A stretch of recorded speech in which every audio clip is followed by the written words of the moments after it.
Welcome to Saturday Night Vibe Radical Truth to Power Hour, or 2 or 3. Anyway, I am Marlon, your host, and the other 2 co-hosts will be here soon. They just run a little late. Today's show is going to be a little short because I just got home maybe an hour ago now, so I hurried up and put the show together. But first, we're going to have our front headlines and discuss anything anyone else want to talk about.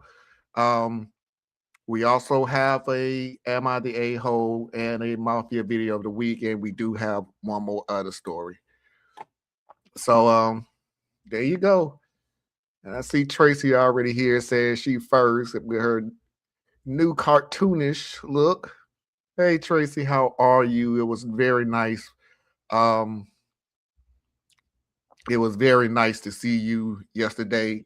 We did Thea's show yesterday. Hey, Anna. Can you hear me? I can't hear. Can you hear me? I can hear you. Okay, I'm hearing nothing. Let me go restart. I'll be right back. Okay. So, we did Thea's show yesterday, me, Tracy, and of course Thea's. And we discussed a lot of things. As we usually do. We came, and I'm trying to babble until one of them come back on so we can get the show started. But we discussed organization. We discussed politics, of course. But one thing that we discussed very hard was you need to do something. And we come to the conclusion on a lot of things.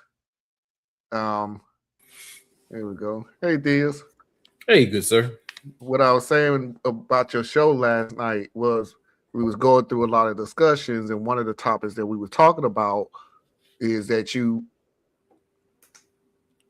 need to do something. Protest ain't everybody's cup of tea. We get that. But volunteering for the organization and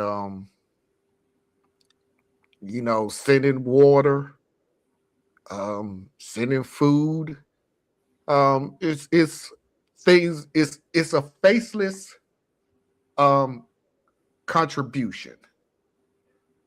You could just do something to help boost what's going on right now. Because What respect are you talking about? I want to make sure I'm zoned in right. well, we were saying, at a certain point, people need to start getting involved in some certain type of way, and it don't have to be protested. It don't have to be join one of the big organizations and anything like that. But donations and things like that, you definitely could do that. So that's what I was discussing. Anna, can you hear me now? Can hear you now. All right. Hi. And So- wait a minute, with that, let's go ahead and get this party started.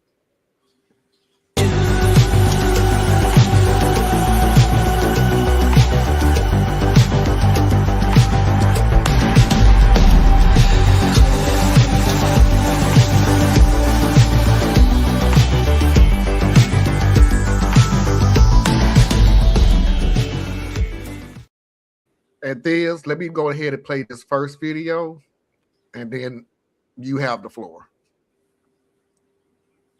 For a third week in a row, hundreds of protesters gathered downtown to make their voices heard and demand ICE leave Minnesota. Charlie DeMar had a chance to speak with some of them today. He joins us now with more on their message. Charlie? Frank, good afternoon. That crowd dispersed about an hour ago from the Commons here, but there were hundreds of demonstrators who showed up for this rally, as you mentioned, the third week in a row. Unlike the previous 2 weeks, it is substantially warmer today, but the crowd size was noticeably smaller, but passions and frustrations still very strong.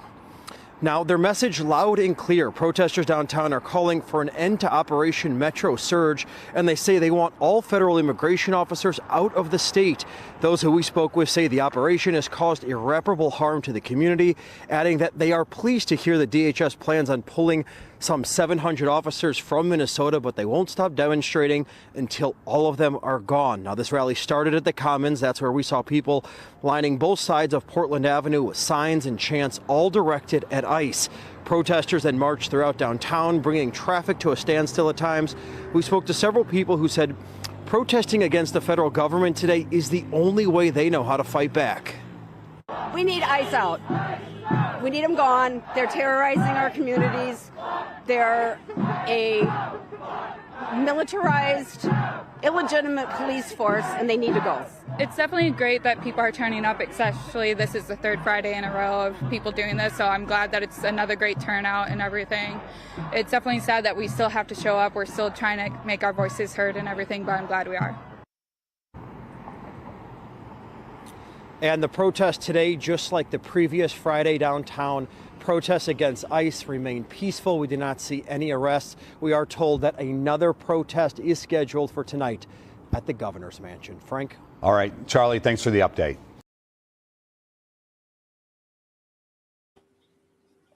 Okay, Theus, what was you So going to say? yeah, just to be very, very clear, when I say that this is a moment in history and you got to decide how you're going to show up, I am not focused on ICE and Trump. Okay. They are an aspect of this moment in history. I oppose ICE personally and as an organization. I oppose ICE because of what they are, not for any of the other special, ancillary reasons, right? Immigrations and customs enforcement, if that's what they were actually doing, then I wouldn't have much of an issue with them, because I do believe that a sovereign nation needs to uphold its laws.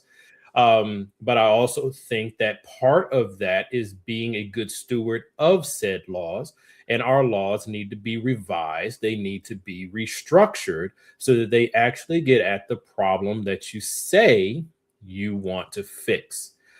What ICE is doing is anything but that.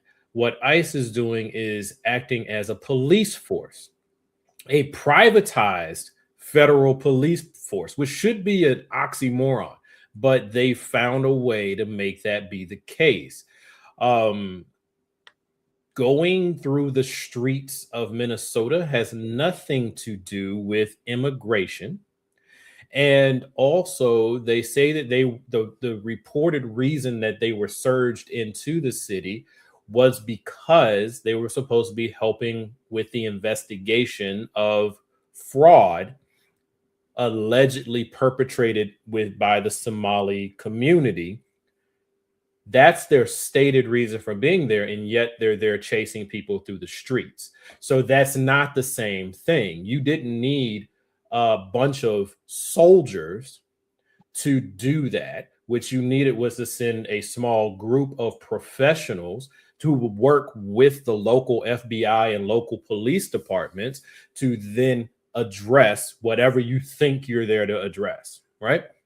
So I oppose ICE because they're not being used appropriately. It's a subterfuge. It's a mask. It's a lie, right? It's really there to help terrorize local citizens and to suppress individual and group rights. That's what it's there for. Now, when I say is we got to show up, remember my show was about everything, but it was really about us as a community. And I'm saying there's different ways to show up. If you want to show up because you oppose what's happening with this administration's abuse, my word, maybe other people not agree, but abuse of people, then you decide how you want to engage. I am one who says that showing up on a protest may or may not be the way. If it's something you want to do as an individual, rock it, do your thing, just know what you're doing. But if you so let's set the foundation. You want to support the protests. So if that's what you want to do, but you know it's dangerous for you to be off-white and show up there, then be creative, right? You can be supportive of these organizations. You can make sure they have supplies. You can be away from the front lines and volunteer at their local clinic that they have set up, their pop-up clinics and things like that. So you can help the people who come off of the protest lines that need help, right? A lot of ways you can be creative and do it if that's what you want to do. But then there's number two, which is the bigger one for me. Ain't got nothing to do with the protests. It's about our community has chosen as a community to stand down and stand out of the way because of America's history. And I also say because many of us are hiding. And so I'm saying now we're at number two, specific to our community.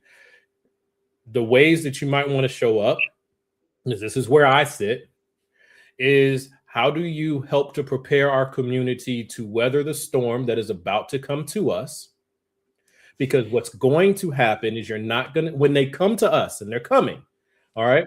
Because we're the biggest problem in America. We have always been the biggest problem in America because you can't send us anywhere. You can't export, you can't deport us somewhere, right? So you have to deal with us here.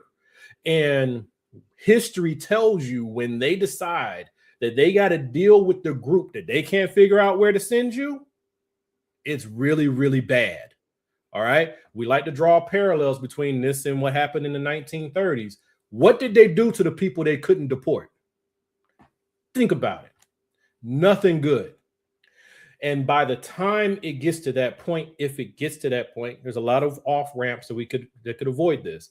But by the time it gets to that point, we will have no allies left. And one of the reasons we won't have any allies left is because we chose a path of non-involvement. We decided that we learned the lessons of our past, and it told us do not get involved in this here. Fine. I back my community, whatever we decide, but you got to own your decisions. So now when you have no allies left, you're going to have to defend yourself. You're going to have to provide cover and protection for your community. You're going to have to do a lot of things and you're going to have to do it alone because you chose not to band with the opposition groups early on. You left them, right? So that's why I'm saying, like, there's so much in this. So when I say you got to get involved or you got to start to show up as far as our community, we got to figure out, okay, well, how are we going to eat if we can't go to the grocery store? How are we going to make sure, grandma gets some medication or her heat stays on? Like, we got to be real serious about that. So if you're not doing this, you got to do that. Just to clarify my position. I just wanted to clarify. Okay. Anna, you got any thoughts? Oh, I have a lot. The one thing that came to mind while you're talking, Theus, was the fact that it seems pretty random where people are being exiled to.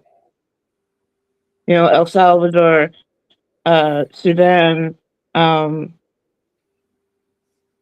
other places across the world. But they are also building factories here at home to house people. Mm-hmm. So yeah, I wanted to kind of include that little thought, because when they are deporting or exiling, because when it comes to the Black community, y'all are American citizens, even though the government doesn't like to address that. But we have long been saying for this year, please keep yourselves safe. And in the back, we don't want you at the protests because we know that's not safe for you. And we know that there are so many more ways to show up. Protests are not, when you are standing on the side of the street and waving to people who go by, like, that's not really a protest. A protest is something where, yes, it stays peaceful, but it does not stay out of the way. Protests are supposed to get in the way. Mm-hmm. Like, I was happy to hear that Minnesota is, shutting down traffic, that they are making it hard to do all the things, to get around, in especially Minneapolis. And I want to say to the people of Minneapolis, so proud of you, because it takes a lot to go out there every day in the kind of weather that we have been having. It's definitely something that I can look towards and respect. Now, when I said a little bit ago that they're going to send ICE to the Olympics, and everybody immediately started talking in Milan about the protests that they were going to come up with. And I was watching some of that before. They have fireworks going off directly into crowds. That fires set, and because there is a clear definition of what is violence, and destroying property is not violence. Self-defense is not violence. So when you see people out there and they have AR-15s strapped across their chest, that is not an act of violence. Please think through. I want to kind of reach out to a few people that I have seen talk about this lately, and not you guys, not anyone here, but we are here and turning our thoughts more from the original protests were about meeting people. It was about finding out which of your neighbors want to be a part of the resistance. It was about starting to organize right in your hometown. And we did that. You guys, every single congressional district of the US has an indivisible group that they are working with professionals, people who have studied the takedowns of autocracy across the world. And yes, we know that this is not like anything that's happened across the world. We are meeting absolutely new resistance, but goddamn, they are using the old tactics.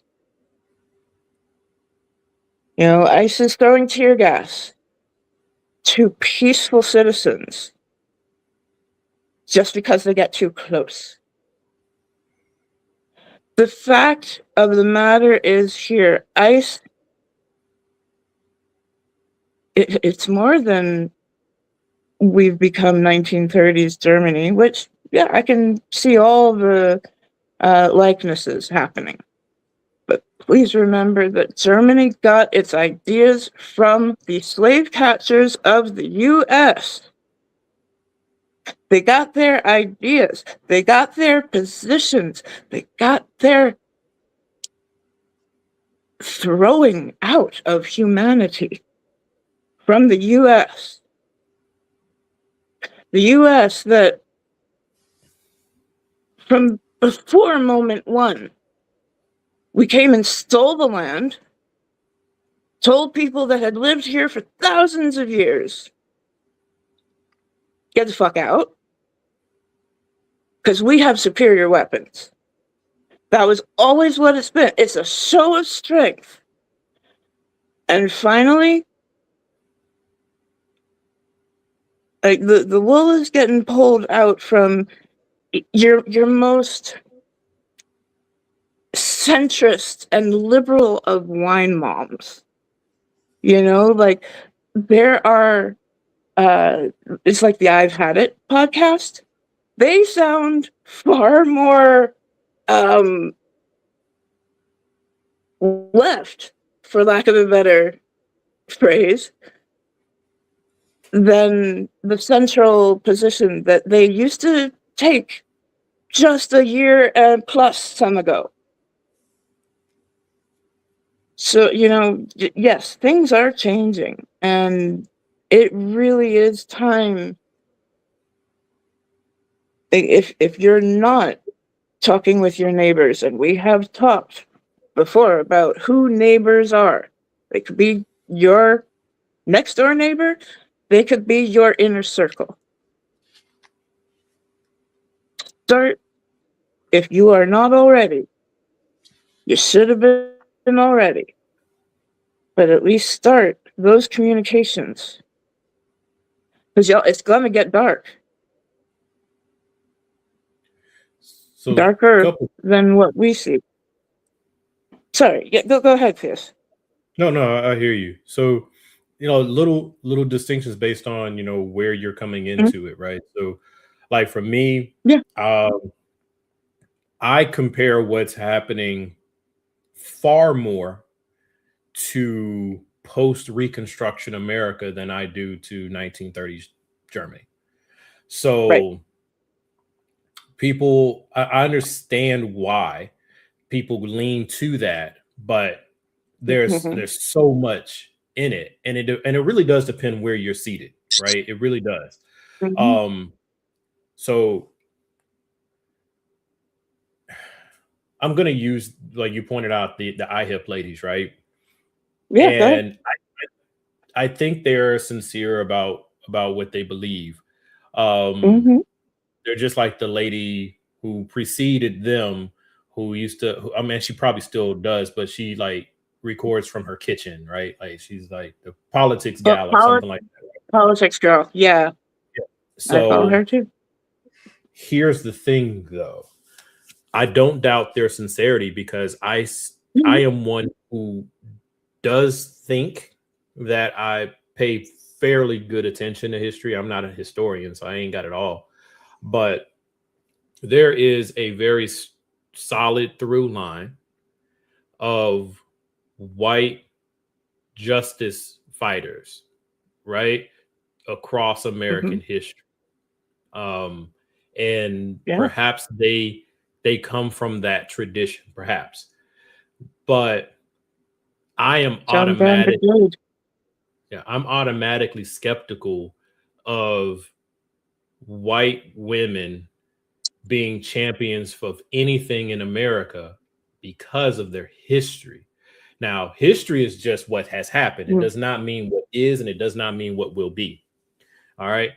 But each time in my adult life that we have been told that white women are finally offended enough or moved enough that they're not going to stand for it anymore, that immediately ends when the election rolls through. Because the distribution of power dictates that you now have to make a decision between your personal interest and your ideals. And that's not, let's just say your ideals don't usually win. But that's not to take away from the people who are doing the work right now. I really do appreciate it. I made a point of that last night as well, where I was saying, hey, you know, say what you want. Look at these protests. Look who's out there. So you can't paint with a broad brush and say that these people aren't serious. Look, they're right there, right? Like, this is overwhelmingly white protest. You know, it's white supremacy is having to confront white, what's the term? White privilege. They're having to butt heads and they're trying to figure themselves out right now, right? And so in that vein, cool. But then there's the other vein, like I said, where you come from. So I'm coming from civil rights and slave history. And I'm like, okay, this is also what was happening during the Jim Crow era. This is also what was happening during Reconstruction. This is also what was happening immediately following slavery. This is exactly what was happening as they were trying to get to the end of slavery. So we are dealing with the cultural outcropping of a group of people. And it's going to play its way through. My community is roughly 13-14% of the population. And we've largely been under the thumb the entire time. So you could probably take about 20% of us and show that we are completely subjugated and in no position to do much of anything because we're tied up in the system in some way. So there's a lot of like, it's not a straightforward story as to why we feel the way we feel. And what I want to get across to people is if you're able to see beyond that and see where we all tie into this American story, because this is a fight for America, right? Wherever you want to draw your different battle lines, this is still a fight for America. What type of an America do you want to live in? What type of an America do you want to forecast to the rest of the world? What type of America do you want to leave to the next generation to hopefully do better with? Like that part is still there. And then there's the other part that says, I can't affect what these people are going to do. Okay. We're dealing with roughly 50-60% of the population fighting amongst themselves for a power dynamic. And one side wants power and the other side wants to be able to go back to sleep. And they're fighting right now. Right. While the giants fight, the grass trembles. We're the ants in the grass. So if we can't affect the outcome, which I don't believe we can affect the outcome, that's just my stance, then focus on what you know you can control and what you can affect. And that is be a good partner. Help where you can help, because whatever comes out of that fight will affect us. And then also, for once, people really tie into our history and really pick up some of those lessons. And the lessons were not just about how do you fight. They were not just about how do you survive. They were also about how do you grow, how do you sustain, right? And that has been education, that has been family, that has been community, that has been shared sacrifice. I want us to tie into that. But like the protests, and I'm gonna say this part and kind of drop it. Sorry. The protests, people out there, please be very careful not to draw too close of a comparison to the protests here and the protests in Europe. Okay. The protests in Europe, they have a different culture. They're not flooded with weaponry. They also protest all the time. So there's a different level of engagement that will occur. Like when I saw fireworks being fired back and forth, I'm like, yeah, that's got to be somewhere other than here, because here it would immediately be used as an excuse to use lethal force. Yep. So Minneapolis, my hat's off to you. My heart goes out to you.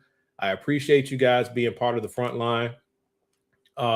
You're teaching the rest of us things that we can focus on and do when it's our turn. But I also think sometimes we have a tendency to overblow it.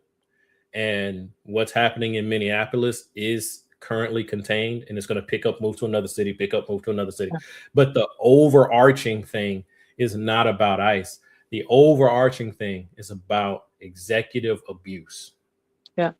Right? They're trying to freeze out anyone else being able to contend against their authority so that elections become irrelevant.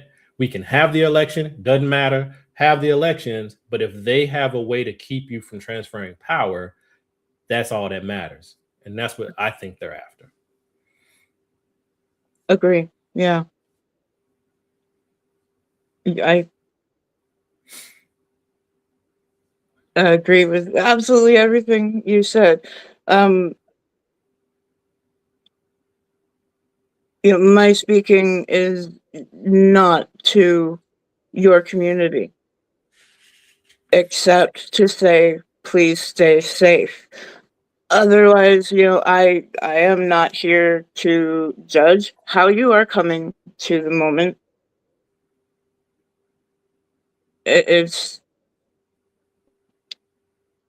I've made the one plea, and otherwise, it's really none of my business. Well, I think it is, Anna. So, and not to interrupt too much, but it is your business, and then again, it's not, right? Kind of like it's your business because you care, right? And you have every justification to be like, well, why aren't I'm not saying you've asked this, but why aren't they stepping up? Why aren't they showing up in mass? I think that's a legit and fair question for anyone who's out there, because yeah, we have a history, but there's also just I'm out here, why are you not out here? Because guess what? When it was us, we were asking the same question. Right? So I think that's a fair question, and I just think that whoever you are and wherever you stand, we owe it to each other, right? If you're on the side of justice, we owe it to each other to be able to explain why. You don't owe anybody the explanation per se, but I think you kind of do, because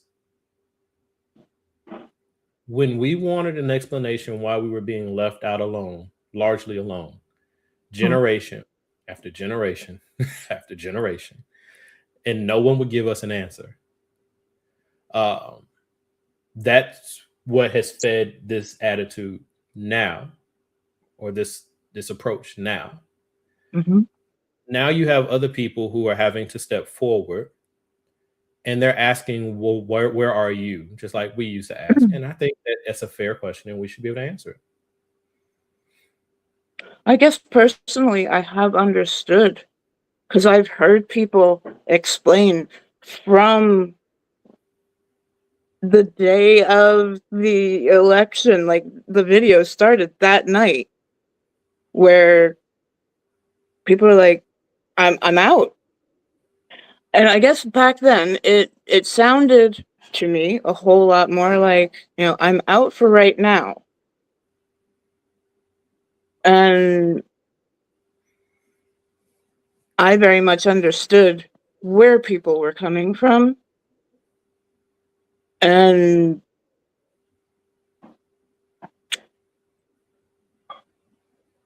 like I said, I don't feel there was any place to judge where people were coming from.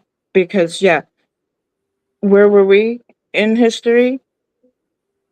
And if history has anything to teach us, we do go back to sleep.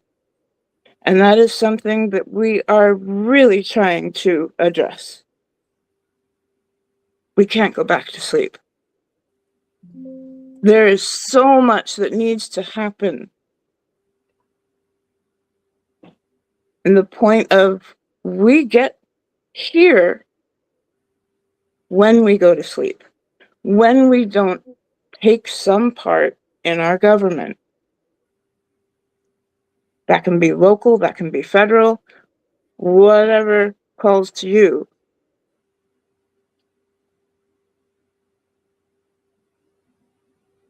But yeah, please don't fall asleep. And that's the thing right there.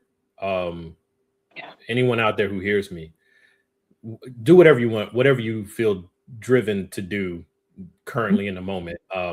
Get engaged in opposing the administration if that's your bag. Get engaged with opposing abuse of your fellow neighbors if that's your bag. Whatever it is, hide if that's your bag. Whatever it is, do your thing. But I really encourage you, me, and each other to focus on what is the America we want, and actually actively think. Sorry, it must be me. I think that was me. Yeah. Sorry, y'all. Can you repeat? Yeah. Can y'all hear me? Can hear you now. I can hear you. Can you not hear us? Hey, am I back? Uh-oh. We do hear you, Theus. Well, we do see you. You keep freezing up. Yeah. Looks like you're moving now. So say something, because it looks like you're fine now. Oh no, he can't hear. It won't let me out. Oh no. Okay, so while he's restarting and all that, yeah. These are really good points, and these are conversations that, yes, I can promise you are starting. Hi, Mama Heart. We are talking about what kind of an America we want to live in.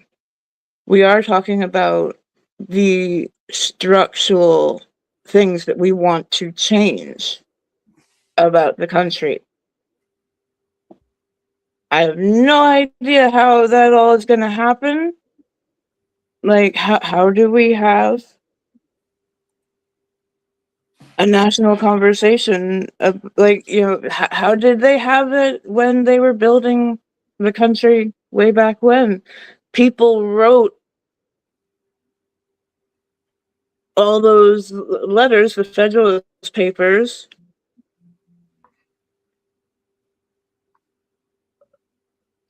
But things weren't all right back then either. So, no, it's good conversation so far, and yeah, I'm starting to blank, but the conversations are being had, and I don't know if you've seen very recently, Lee McGowan, Politics Girl, put out a video that spoke very specifically to hey, it's us, white women. We are the ones who have betrayed everyone else to have a seat right next to power. And we got to start looking around saying that they don't care about us. It's a good video. I encourage people who look like me to actually search that out. Politics girl and white woman. So on that note about, can y'all hear me now? Yes. Can hear you. All right. Welcome back, Biff. StreamYard decided it did not like me. Maybe it was something I was saying, but things as far as like moving forward, okay, we need, in my opinion, right, we need new amendments to the Constitution. Okay. Yeah. If I had my fancy, they would literally write a new constitution. But we are not a country that is in a position to be able to do that responsibly. So no. All right. So we need amendments. That's something that we can do. We haven't had any in like 30, 40 years. So focus on that. We need an amendment that addresses some of the holes and loops in executive authority. We need amendments that address citizenship and things like that. We also, I think, we need to focus on, and this is going to be hard because people, especially the people on the left that I deal with, are very purist. So they'll probably be turned off by what I'm about to say. But I am no fan of law enforcement. But I'm also a person who says that if you want to have a nation and you want to have a society and a community, you need law enforcement. Right. So what is currently ICE, that needs to be disbanded. Like completely. Just shut it down and make everyone reapply for a job. Okay. And when you do that, you can start to identify your worst actors, and those need to go through a Nuremberg type situation, like what should happen with the executive administration we have right now. Yes. The rest of them, then they either need to be moved to the Border Patrol or they need to be moved to the FBI. Right? The FBI is our domestic federal law enforcement. That's what they're supposed to be. And then you have your Border Patrol. They need to be at the border and at the airports. That's where they're supposed to be. And ports, all points of entry. Right? Yeah. Realign that and do that. I think those are super important. I think that we need to have a big thing. Like I said in one of my prior videos, we need to have a big thing. What is going to be a national project? If you feel like being bored, go to my channel and there's a whole thing I did about 2 months ago on it. But those types of efforts need to be serious and we need to go after them. As opposed to like right now, what I feel is severely lacking is, as bad as things are, I truly believe America has to get worse. I truly believe we have to spiral way further than we are right now, because in most of our communities, the only disruption we feel is emotional from what we engage with online or on TV or whatever, but we're not truly touched yet.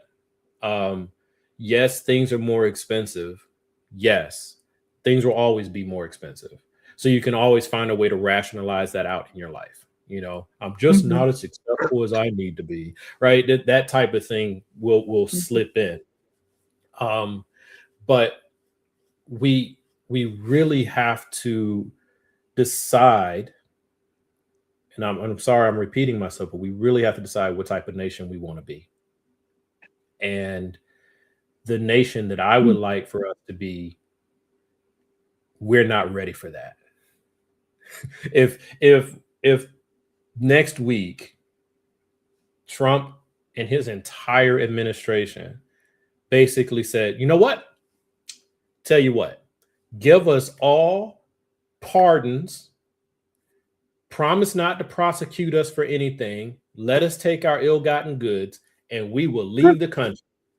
If they said that, first of all, nobody would take it because they would just, that's because America wants to punish people. So if they said that, and hypothetically America said, okay, cool, we'll do that. Take what you got. You done robbed the bank, but we'll be okay. As long as you're gone, we can rebuild. Just go. I truly believe that America will continue on the same twisted path that has always been on. We need truth and reconciliation. Yeah. We need consequences. Yes, But we also need to reach a point. We have not hit our rock bottom yet. If you've ever dealt with an addict, you got to get to rock bottom. And America hasn't reached rock bottom yet. We have to get to a point where universal health care isn't just something that they say on the left. It's something that Americans want. We have to get to the point where not having a federal police force that can usurp states' rights on a whim is just completely unacceptable. We have to get to that point. We're not there yet. So sad as it is, it's got to get darker. It's got to get worse if we want lasting change. And that breaks my heart because leading into this entire election cycle for the last however many years, people like me have been saying, we can avoid what's coming, folks. We can avoid what's coming. We just got to decide to do better. But we didn't, because here's the law of nature that we all have to admit. It's always easier to do worse than it is to do better. So momentum runs downhill for a reason.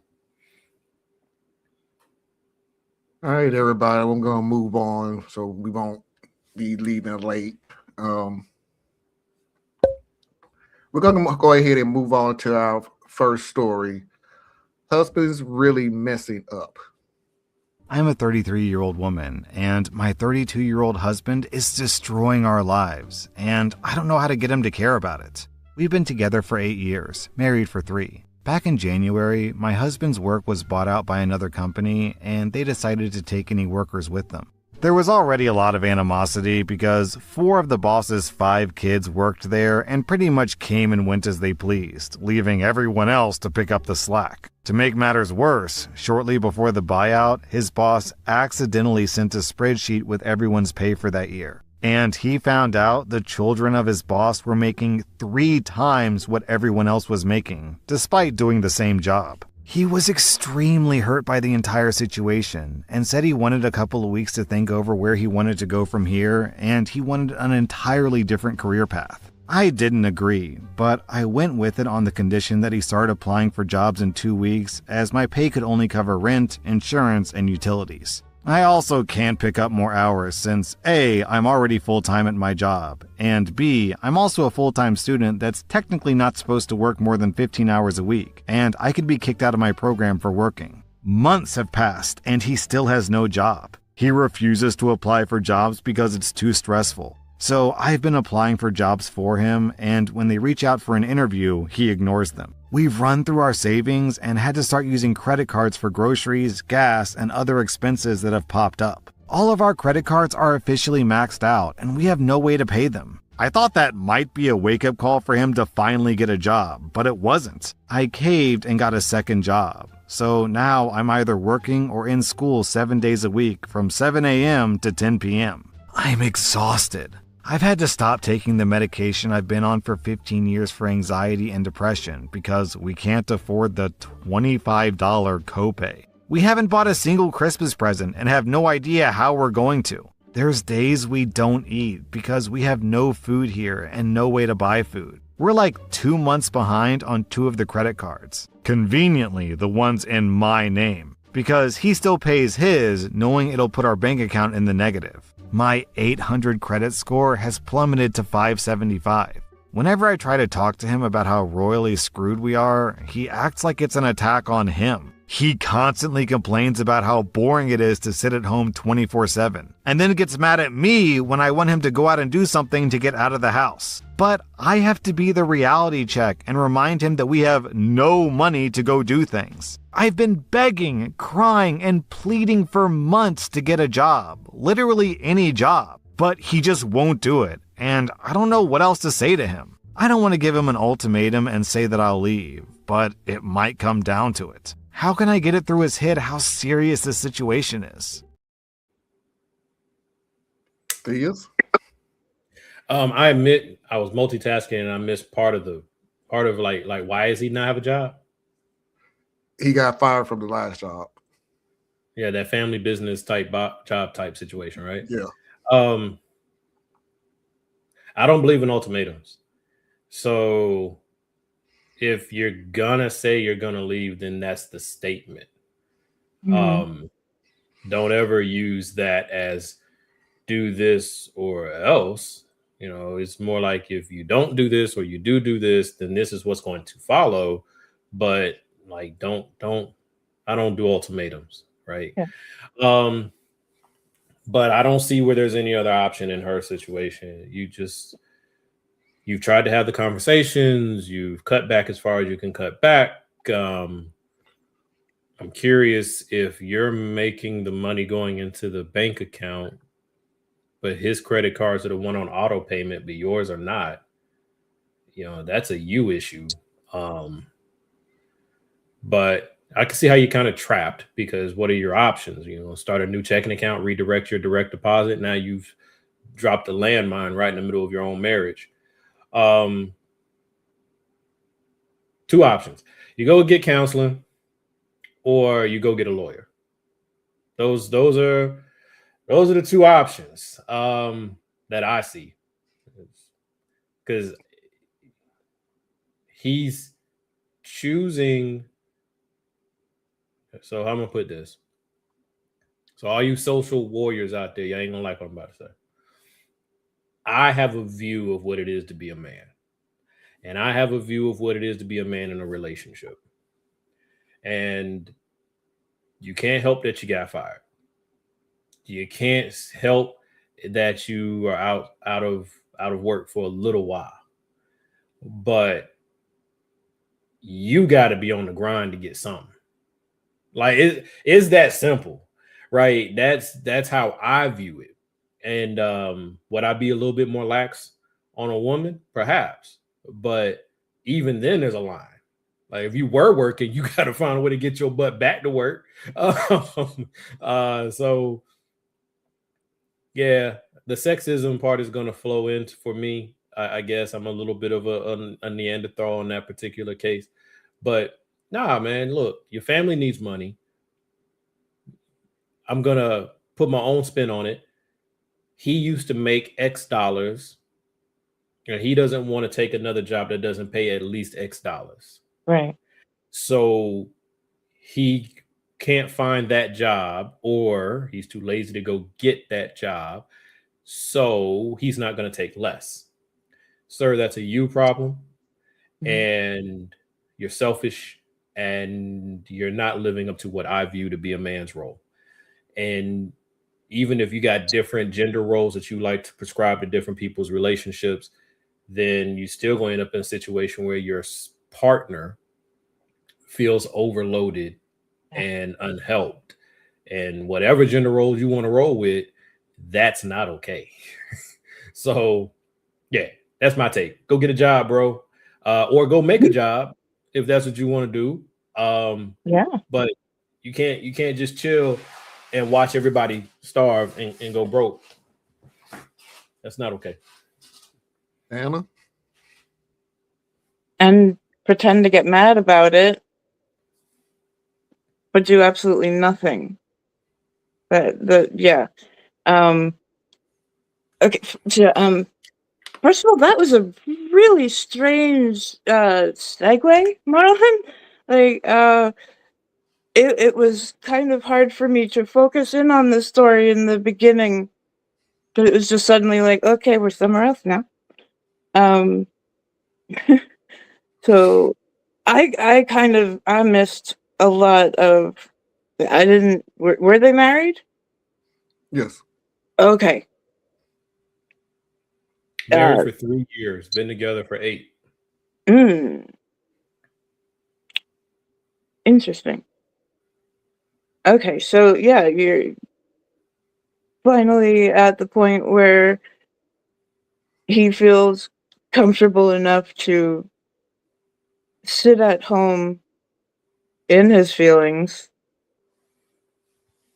I will not take a job unless it is paying me that 3 times as much because nepotism.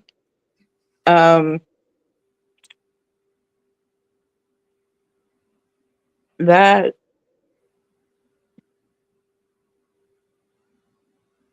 to me, gender doesn't have much to do with this, though I understand why you brought it up. It's not something a person should do. If you love your partner, you don't make the whole situation harder on them to live.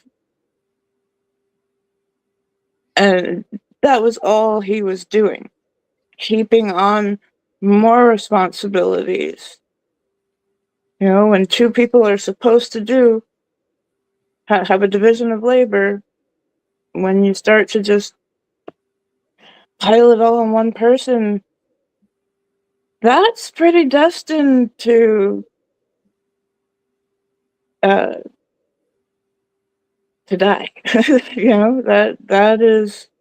That's not going to work out. It is not a long-term strategy whatsoever. And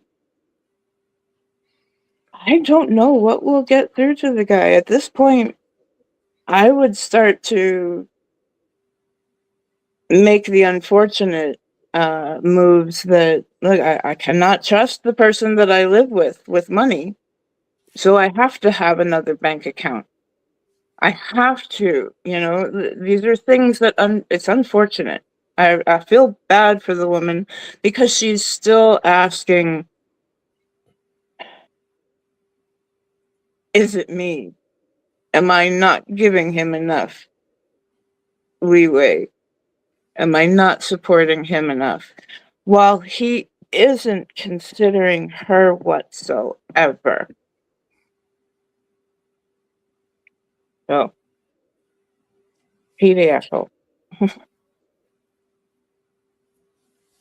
long time ago, they used to say marriage is 50-50. You bring in 50% of yourself, she brings in 50% of herself, and it was 100% the marriage. That has been a lie for the time people even said it. The woman, and I'm speaking from a male point of view because I'm male, a woman brings in 100%, and the male brings in 100%. So even at a certain time, when that 100% is 95, 90, 85, 80, and the other person is still 100%, they can keep you up. And vice versa. So my issue, OP, with your husband,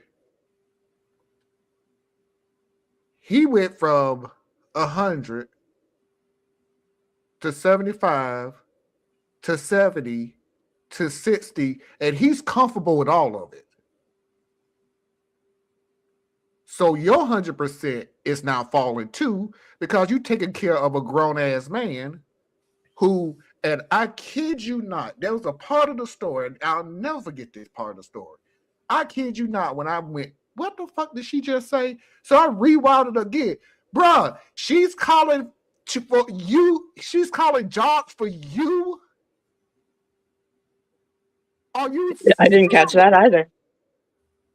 She is calling jobs, Anna. She is calling jobs for him. And when they call him back for an interview, he doesn't go. Okay. So I'm like, you have got to be kidding me. I've been on this planet for a long time. My mama didn't even call jobs for me. Bro, you got your wife call. Okay, bro. Okay, cool. So here's what's gonna happen. And I'm with Theus on this. Either you go to counseling or you go to court. We done got to that point now, bro. That's it. It's counseling or court. Cause she, at a certain time, she's a care nurse. And there's a such thing as care nurse burnout. And she's burning out. She is literally burning out. And I've said this before on this show, and I'll say it again. When anybody get to the point where they're better off without you than with you, they're gonna make the decision to leave. It's just that simple. It is literally just that simple. So love can often keep someone muddled in that situation. Like that, I think, to me, I see one option coming out of this. When the guy is doing 0%, the woman should go save herself. If it were reverse, if it were two women, I would still be saying the very same thing. Because honestly, if he's not going to go take a job interview, you think he's going to go to counseling? and I'm gonna tell you right now, OP, you need to, if we go by what Anna says, then the next step is a lawyer. He ain't in no way, shape, or form gonna make that easy for you. Not at all. So prepare yourself for that. You may need to go to counseling yourself to get yourself prepared to go through what I'm pretty sure he's gonna do. Now, one, she can't afford her $25 copay. I don't know where she's going to get counseling or an attorney. The reality is she probably has to just separate and hope for the best. I just thought about this, and this is really more of a devil's advocate thing than anything else. But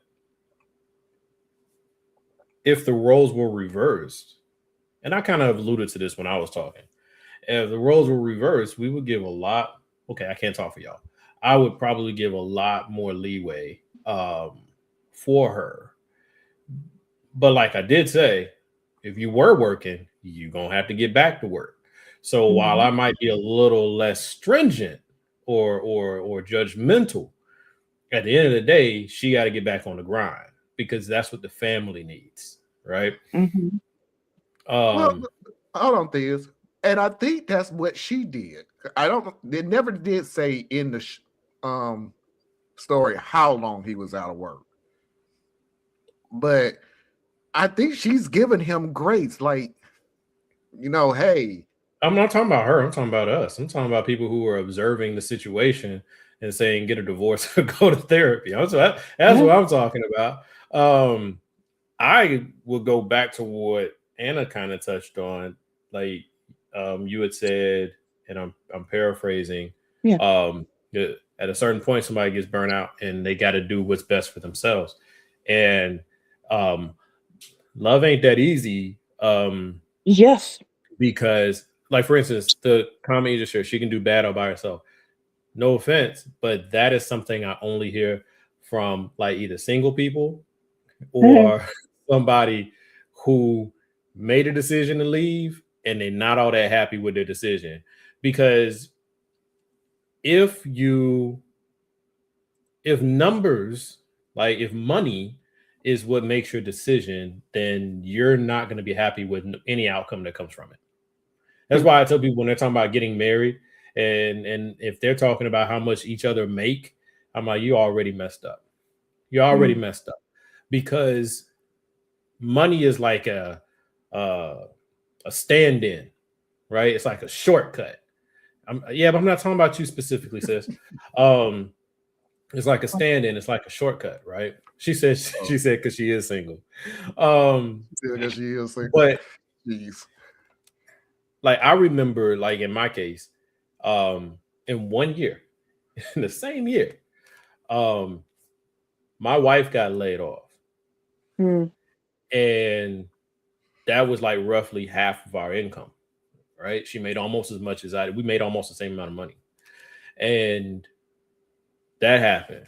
And then she got another job for a little bit less than she used to make. Same year, I got fired. So effectively, our income went from 100% to 25%, if you really kind of look at it, because her losing her job, that was half. Then she finally gets a job, and then I lose the other half. Right? So, right? That's tough. I'm sorry. That was rough, right? But the money, life was hard because of the money. But I truly believe the reason we made it through that is because we weren't together because of the money. So there have been times in our marriage, even in our relationship, where she made more than me. That never diminished, impacted, or had any effect on my role, my standing, my authority, any of that. Right. And then when she lost her job, then I did what I had to do. I keep doing what I'm doing. Right. Then there was a period of time where I lost my job. I'm driving for Lyft and I'm doing all these different things, bringing in a fraction of what I used to make. But I had to get out there and get on the grind to bring something, so at least I could cover groceries. Right. So, but if you're focused on the money, if you're focused on your standard of living on a short-term basis, then you're doomed. You're literally doomed, because you can't withstand a hard moment. So in her case, in the story, she could be trying to just withstand the hard moment. And what she's running into is a partner who crumbled under the weight as opposed to rising to the challenge. And then it's one thing to say, okay, well, sis, it's time to go. Like I still think that's pretty much where she's at. She's got to go. But her leaving isn't easy, because I don't know if they said they had a kid or not, but if they do, that makes things complicated. Yeah. She could just truly love this guy. That makes things really complicated. There's the stigma. 8 years is a long time. 8 years is a long time for people who for normal people. 8 years is a long time. Me, I don't count years the same way. So to me, I'm like, 8 years is the same as 2 years is the same as 20 years. Because I mean, that's just me, right? Like, I don't view the time I'm in a relationship as an investment. I view the time I was in a relationship as the time I was in a relationship. So it runs its course. So if it makes it 2 years, or it makes it 10 years, or it makes it 30 years, that's how long the relationship was supposed to go. And then I move on. But that's not normal. That's not how most people function. But there's still, I'm just saying that it's complicated once you look at it from an emotional standpoint, because now how does she explain this to her family? How does she justify, what if part of her identity is being a wife? So now she's going to give up part of her very identity. Like, there's so much that can be in there and can trap somebody into a bad situation. Still got to go, though. Yeah, you still got to go.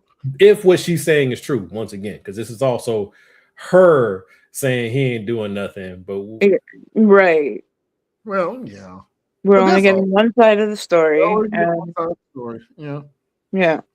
This dude might have lost his job. He ain't got no legs, one eye, and he's trying to get a job using his skill set, but won't nobody give him a job because of his disabilities. Like, there's stuff that, like, I mean, I'm saying it like it's humorous, but it's real. You know what I'm saying? I follow amputees, and I suddenly had the image of one of them like running. Sorry. I'm just saying, because just be real for just a second, just to speak up for my persons with disabilities community. Well, thank you. You have people. It's very hard for people in that community to get a well-paying job. First off, yes, because even if they have the skill sets, they got to battle through the stigma, and they got to battle through the misconceptions and false ideas of what they can and can't do and all of that stuff. So just getting through the interview process is a nightmare. So let's say you get the job, you're doing the job, and then you get laid off. You got to find another job. Yeah. And everything is stacked against you to get it. So I'm not saying this is the scenario here. I'm just saying it's just to bring this forward, because there are people in the community who it's not that simple to go get another job. Yeah. Or there's nothing physically or mentally wrong with him, but let's say in his youth he caught a felony. Well, now he's got to try to go get another job to pay him what this other job is paying, but because of that F on his jacket, he can't have it. You know, so yeah, it looks like he's just sitting around, but it's because the alternative to him just sitting around is him going to work at Burger King. And I know people will say some money is better than no money, but that's not always true, folks, because if it's going to destroy him internally to go take this job, you've just created another problem she got to deal with. Right? So it could be tough. It keeps on sounding like if we take all of, pardon me, her points as truths, that he has gone from, however you say it, doing 100% of his to zero, or 50% to zero. It sounds like he has given up. Yep. That's what it sounds like. Right. Yeah. And at that point, that's where, because my personal position, if this is a friend of mine who comes to me, and my answer would always be, I would do A, B, and C, but I will support you through what you feel you have to do. That to me is being a good friend. And I was recognizing that love, it could very well be what is still keeping her. She may not be ready to get rid of the relationship that she is in, because maybe outside of all the money frustrations, he still makes her feel like a giddy young woman who, in love. Maybe. But it's just, I would be very, very worried if one of my friends came to me and was like, yo, my partner doing nothing. Nothing. All right, let's move on, everybody. Am I the a-hole?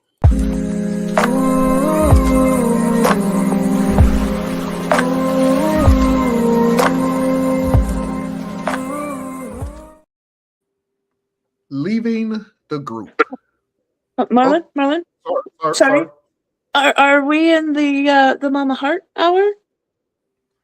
God, dog, and I ain't even do that.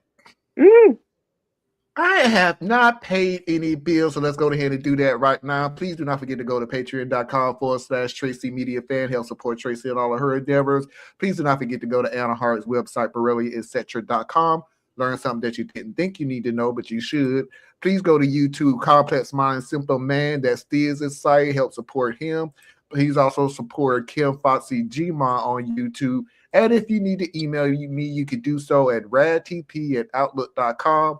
That's RADTP@outlook.com. And now we are going to get into the Mama Heart Hour. Well done, Martin. That was smooth. Thank you. Mm-hmm. And as I was saying, I was scared as hell. And I'm like, you know, slip up so much. No, all right. Thank you. Okay. Thank you very much. Thank you for reminding me. Thank you. I appreciate it. Leaving the group. I'm still not sure if I handled this the right way, so I'm here for an outside perspective. Last weekend, a small group of friends, 5 of us total, made plans to meet up for dinner and then walk around a local street fair. The plan itself was casual, but it was something we had all agreed upon earlier in the week. I cleared my evening for it. The day of, we're coordinating through a group chat. I messaged asking what time we were meeting and where exactly. No one responded. About 15 minutes later, I saw 2 people in the chat sending memes to each other, so I figured they had seen my message and would answer soon. They didn't. I sent a follow-up about 20 minutes later asking if plans had changed. Still nothing. At that point, I assumed maybe everybody was already together and just forgot to loop me in, but I didn't want to jump to conclusions. I went ahead and drove to the general area we had talked about, thinking I'd figure it out when I got there. Parked, walked around for a bit, kept checking my phone. Eventually, I saw on social media that 2 of them were already at a restaurant nearby. I didn't want to cause a scene or make things awkward, so instead of confronting anyone, I just went home. I didn't announce that I was leaving or send a passive-aggressive message. I figured it was better to cool off and talk about it later. The next morning, one friend messaged asking why I ghosted the plan and said it was rude to disappear without saying anything. I explained that I had asked multiple times for details, didn't get responses, and didn't feel comfortable showing up uninvited once it seemed like things had already started without me. They said I should have spoken up more directly and that leaving without saying anything made it look like I didn't care. I said it felt like I was already being sidelined and I didn't want to beg for attention. Now the group feels a little tense. Some friends think I overreacted and should have just walked up to them anyway, while others say it's reasonable not to chase people who aren't responding. I didn't intend to punish anyone, I just didn't want to force myself into a situation where I clearly wasn't being included. Am I the astronaut for leaving quietly instead of pushing my way into the plan? Top comment here, they're gaslighting you. You asked in the group chat where to meet, they didn't respond. You asked again, they didn't respond. You saw it on social media, they were already at a restaurant and correctly inferred that if they wanted you there, they would have replied in your group chat. Your feelings were hurt. Rather than being confrontational, you went home to cool off. Don't let them blame you. You not saying anything at the time doesn't mean you didn't care. It means you didn't want to accidentally say something you might regret later. They were assholes. You are NTA. All right, Theus. So this is, I don't know. I'm the kind of cat that I never feel like I'm really supposed to be wherever I'm at. So I don't like to intrude upon others.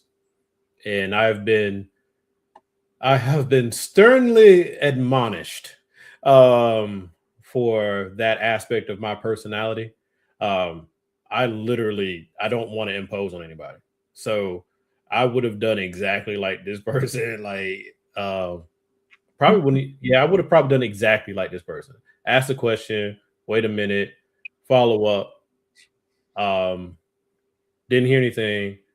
Now, my follow-up would have been a little bit clearer. My follow-up would have been, hey, I don't know if you saw my last message, blah, blah, blah. So now I know that we were all in this chat, right? And then that, for me, that would have been it. Like, I wouldn't have drove out there. That's just, any excuse to let me stay at home is a good excuse. But yeah, so this person went and then saw that they were still kind of getting the cold shoulder, right? So that tells me that these aren't really close friends. These are associates. And so you're probably I don't know how different groups are like, but like in a lot of groups that I know, I am friends with one of the people there. And then that person is legitimate friends with 2, 3, 4 of the other people there. So I'm literally more on the outside, right? Like they have an internal culture and history and all of that. I only have that type of thing with one of them. So that very well could have been the case here. Whoever her or his or her friend is dropped the ball because they should have been the one to be like, hey, where you at? What's going on? You need me to come find you, whatever. Like that's the kind of, you should have at least one person in your crew that's like that. The fact that he or she doesn't have that wasn't their crew. So they did what they were supposed to do. Okay, not a good fit. I'm going home. And that's the end of it. And then when you say to me, well, you should have just shown up anyway. I don't even know how to respond to that. Right? Because I don't do passive aggressive. So I'm probably gonna like overreact and be like, I should have done what? right? And then we got a whole confrontation going. That's not your friends. That doesn't mean that you burn all your bridges. They could be cool people. They just not your friends.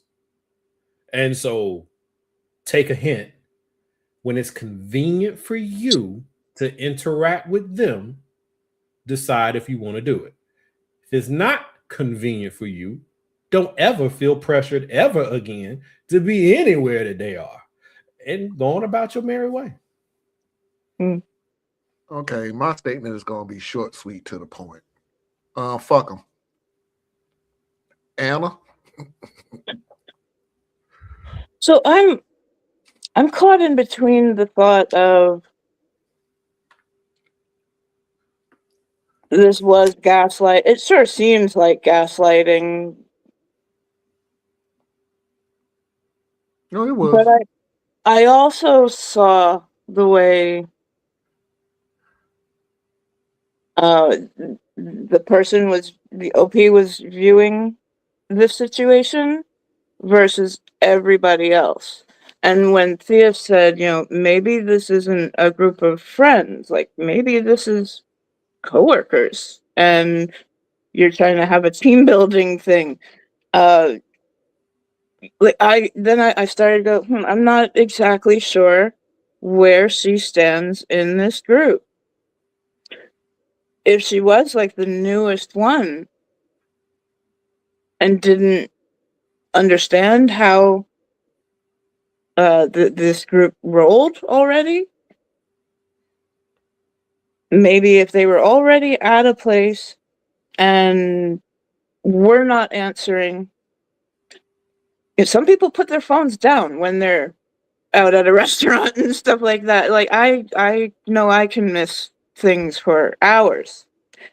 So it's not out of the realm of possibility.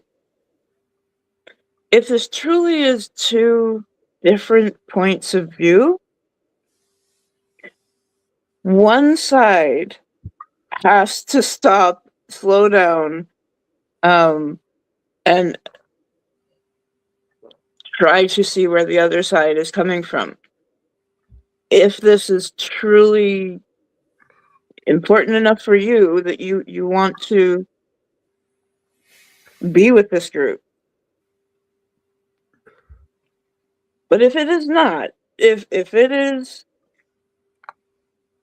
just people being jerks and going, look, she texted twice, but let's not answer. That's being an asshole. Yeah. So I honestly, I would need more information. I don't know the context, and it's greatly missing. Yeah, I mean, because if we're talking about 16-year-olds, this made sense. But for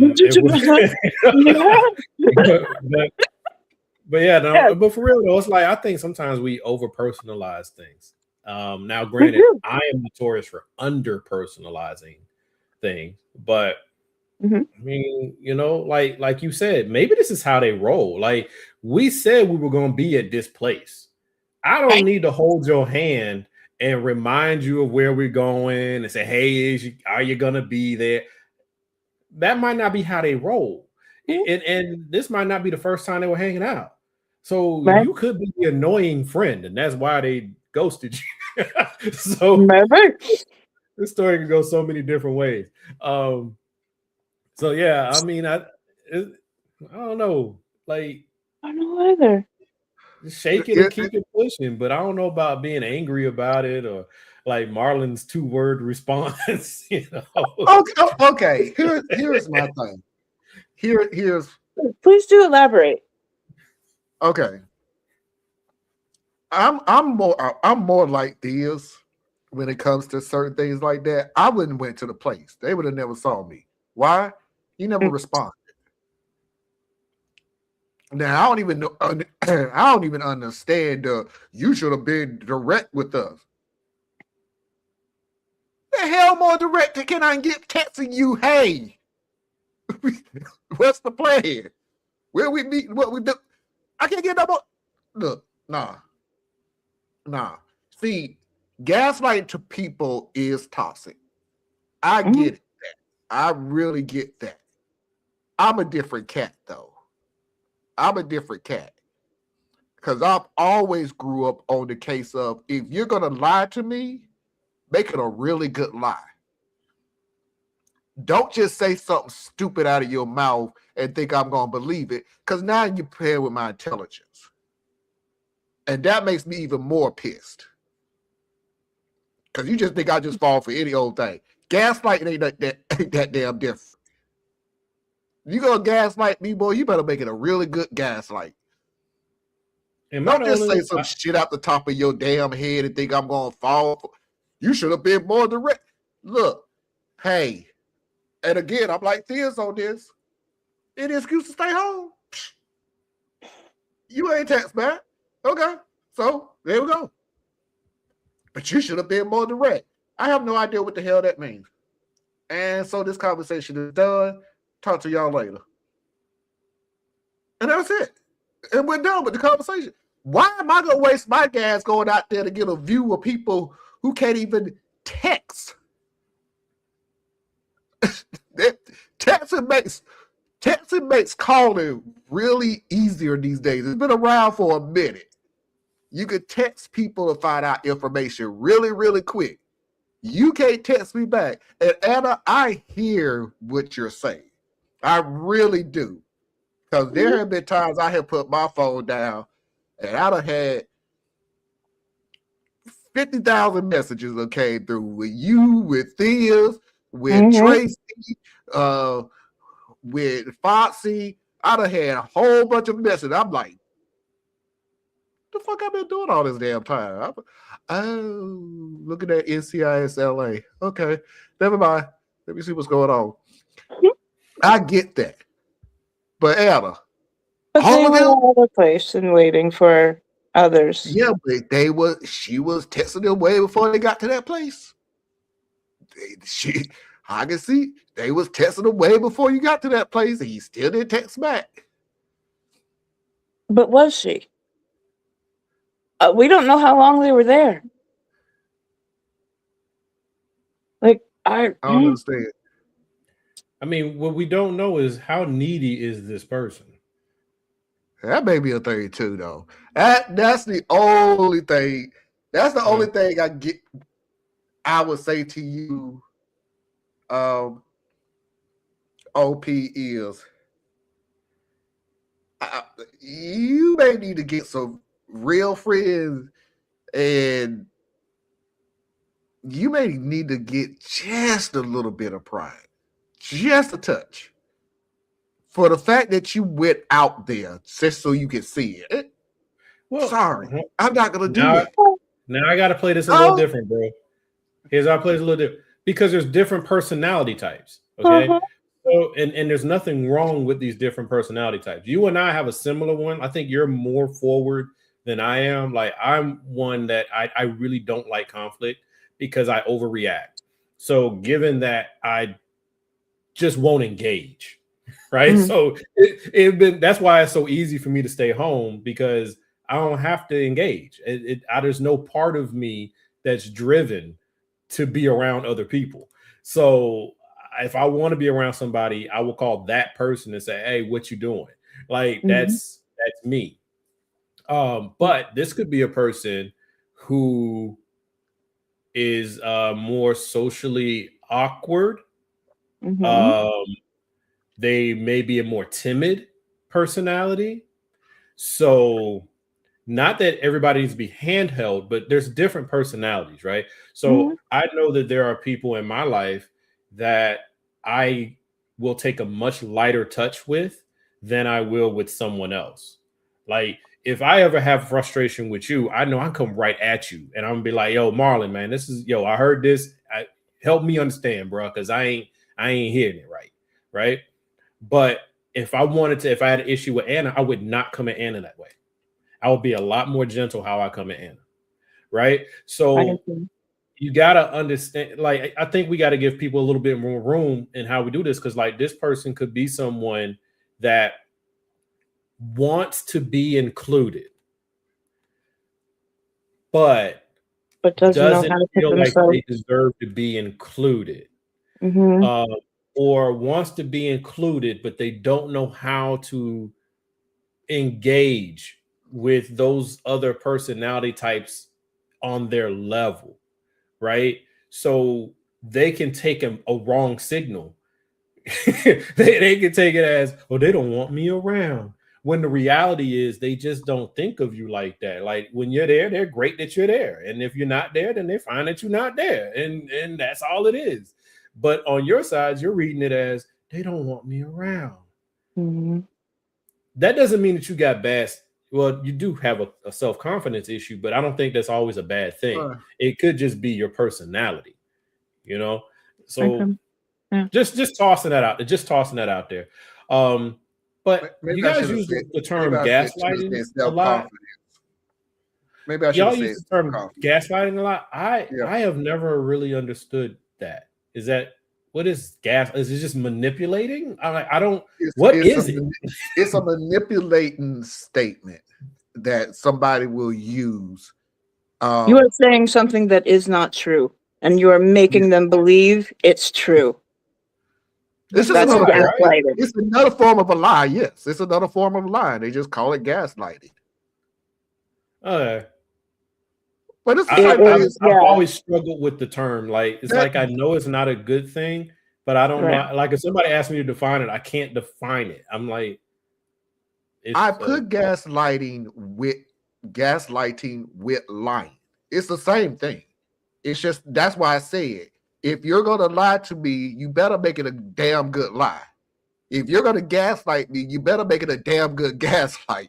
Because I'm just not gonna fall for the damn okadoko stupid stuff because you insulting my intelligence now thinking I could tell him anything and he'll listen, fall for it. So would it be fair to say that gaslighting is like the type of lie where I'm telling you don't trust your own eyes? Yes.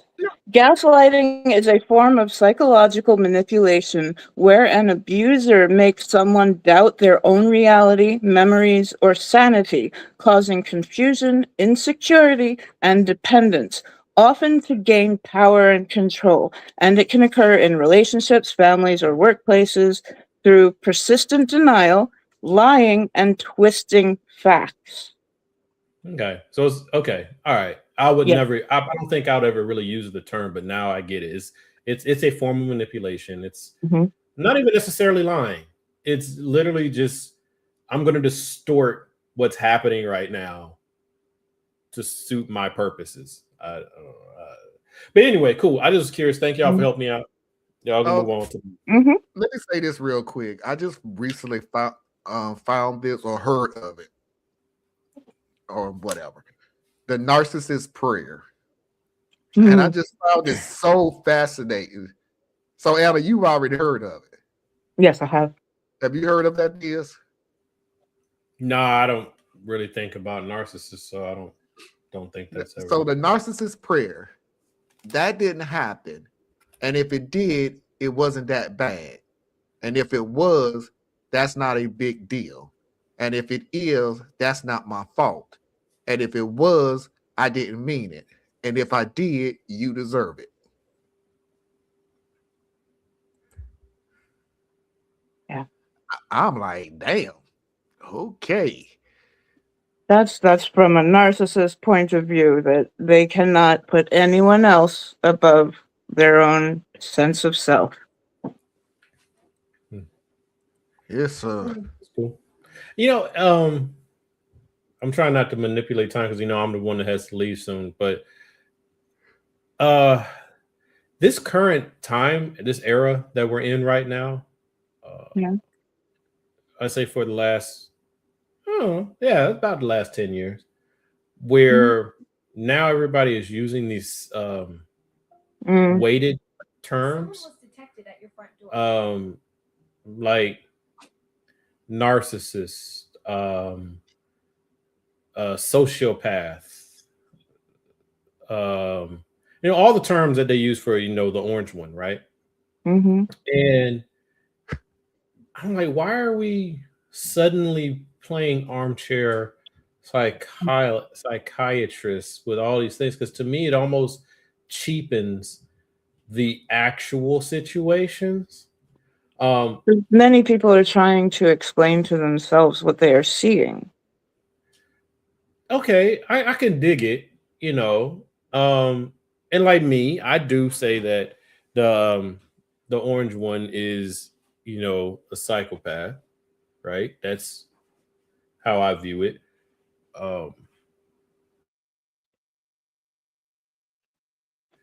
But I don't know. I don't know why that always kind of lands with me kind of weird, because like the main one I hear used way too much, narcissist. Because sometimes people call somebody a narcissist and really just selfish, or they're just an asshole, or you know, they're just a jerk. But we put this heavy term that they're a narcissist, and because it just seems more definitive. And I'm like, no, you there's a real thing called being a narcissist, and it's a Words heavy start thing. to lose their meaning that way Yeah, and become more broad. Yeah. all these new words that we are seeing. I mean, they've been around for years. Don't They're get not me new. wrong. Yeah. They're not new, but it became more magnetized during the It becomes pandemic. like pop culture. We've Yeah, taken during the scientific terms and pandemic, made it like like I pop said, culture. when everything slowed down and everything, everybody started learning these new statements, these new cultures, and these new words. And it's like, and we're gonna run it into the ground. Narcissism is one of those things. It is one of those things where people just run it into the ground. It is one of them words that they use where, and here's the funny thing about it. This is, I don't mean to do this to you. They use the word narcissist as gaslighting sometimes. Yeah, it's been Because weaponized. yeah, they'll weaponize and they'll weaponize everything. They'll weaponize narcissism. They'll weaponize toxic masculinity. Masculinity, yeah. Masculinity. Thank you. What I Which was isn't trying a to thing say. in my opinion, but And you know they'll do Did you say everything. it is or isn't? Sorry, Faith. I don't think there's any such thing as toxic masculinity. I think there's assholes, but to assign it to a gender, Yeah. I can't rock with that. Because if you take the toxic masculinity, you can roll it right into this narcissist shit, or you can put it inside of sociopathy, or you could roll it and put it inside of being a bully, or you could roll it inside of egomania, or you could, you know what I'm saying? So there are plenty of terms to describe what you're dealing with to not ascribe it to a gender, because once you do that, and we had an entire era of this, like it was like 10 solid years where toxic masculinity was the term of use, and you end up painting an entire gender. And now it's like what we used to just call being masculine. Like I believe that I am a representative of what people will call being masculine. But someone might also say that I have toxic masculinity, while another person may say I'm too sensitive, and another person may say. So it's like it's weaponized to the point where I just don't like it. That's me. Because do we have a term for women? Is there toxic femininity? Yes, there is. Where do you hear that term? Because I've not heard that term.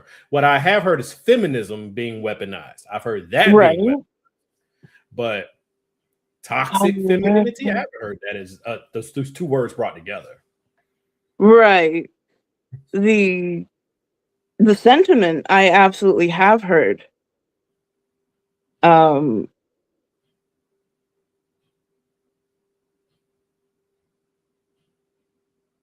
Sorry, my brain is shutting down. No, I will have to think about this a little bit and get back to you. No, I agree with you, but I'm just saying I think the sentiments are absolutely there. Like they say women are hyper emotional and that's why they can't be in leadership, or they say that because a woman has a period, she's not able to compete, or Yeah. they find ways to take your gender and Mhm. stigmatize it, right? Yes. And so that has been going on forever. And so to me, toxic masculinity was the pendulum swing. It was the answer to. It was, this is how I react back to you, right? So Mhm. this has been, you have weaponized my gender against me, so now I'm going to weaponize your gender against you, and Right. that is not supportive. Like that, you can't No. support that argument. That's just, you hated me, so I hate you. That's bullshit, right? Right. So that's why I don't like toxic masculinity. Just like if someone came at me and said toxic femininity, I look at them like they stupid too, because I'm like, what exactly is it that bothers you so much about a woman saying that she can do anything and compete on any ground that she chooses to? Why is that a problem for you? How is that a bad thing? That's a good question. The funny Right? thing about the two words, though, Mhm. you didn't have to sexualize it. You didn't have to put a sex to it. I don't mean sexualize it, but you didn't have to put a gender to it. Because in the end, if you're going to use, at the end, if the person is toxic, they toxic. They ain't got to be masculine, toxic, and women. It's not useful that way. No, it's not. I know. The whole purpose is to be useful. I need to, like you said with the narcissist prayer, I need something to put you in your place. Mm-hmm. So the reason why women can't have better positions in the workforce is because of toxic masculinity. The reason why there's rape culture is because of toxic masculinity. The reason why, and I'm like, no, the reason why is because a rapist is a rapist and they're fucking nasty and you need to deal with them. It ain't because it's a man. It's because that person seeks power and dominance at any cost and dehumanizes others. There are words to get to where you want to go. But once you start using toxic masculinity, you have now said masculinity can be toxic. You put the two together and you can throw that bad boy at anybody. You can throw it at anybody at any given time. That's why I don't like those terms. And I would dislike it just as much if you did it and you said toxic and put that with femininity or toxic queerness or toxic this or toxic. Like, you got a problem. Use your big words. They're words. I think Right? it mostly tries to say that traits are harmful to other people.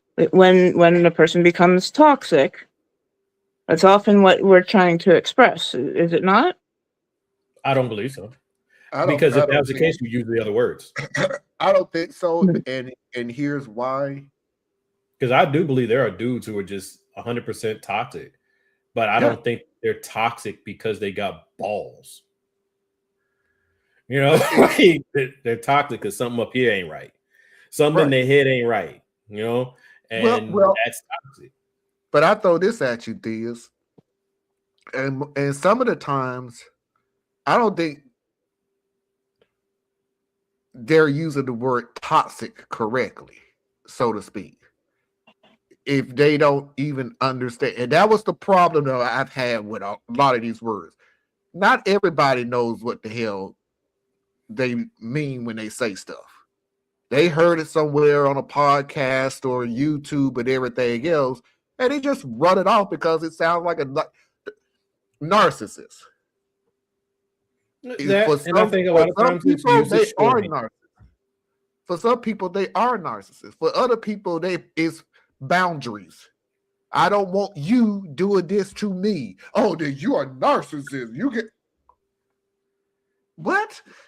Well, that's what we were talking about. Like things shifting into the pop culture realm, right? It becomes dialectic shorthand, right? I'm saying toxic masculinity because I don't want to spend 2 hours giving you 12 words, right? I'm saying that you're racist because I don't want to actually go into are you racist, or are you a racialist, or are you just ignorant, or are you just prejudiced? Or instead, I'm just going to call everybody racist, right? That's the quicker route. We hit him with that word. I get why it's done. I'm just expressing why there's certain terms I don't like. Just like I don't like when people call everybody a racist. I don't like that, because I think that word needs to be reserved for the right application. Because if not, if everybody's racist, nobody's racist. So we end up getting everything confused. So it's like, use the best words. And I don't mean that in all cases. Everybody ain't gonna use all the right words all the time. I don't do it either. But when the saying toxic masculinity has been brought up in my real life conversations, it has always come down to a male mistreating a female, hurting, harming a female, because they think that's where they should be in life, you know? So I'm just... But is that a cultural outcropping, or is that a biological outcropping?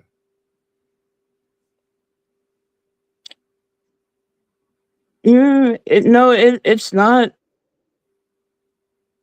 due to anybody's culture. It can...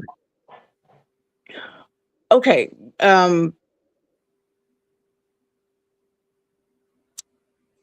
I would say that culture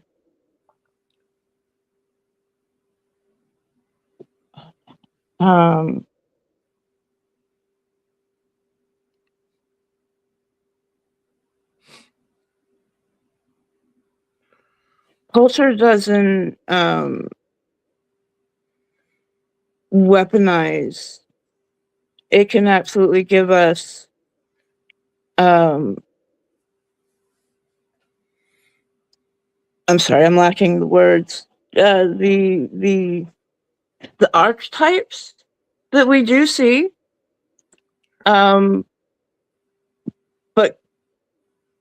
I can't call this a cultural thing, because it reaches beyond cultural boundaries.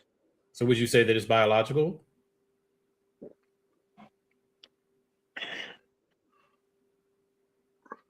Is it a male thing? Are you asking, or like can is you... it biological? So it's not towards all males. It is describing a certain set of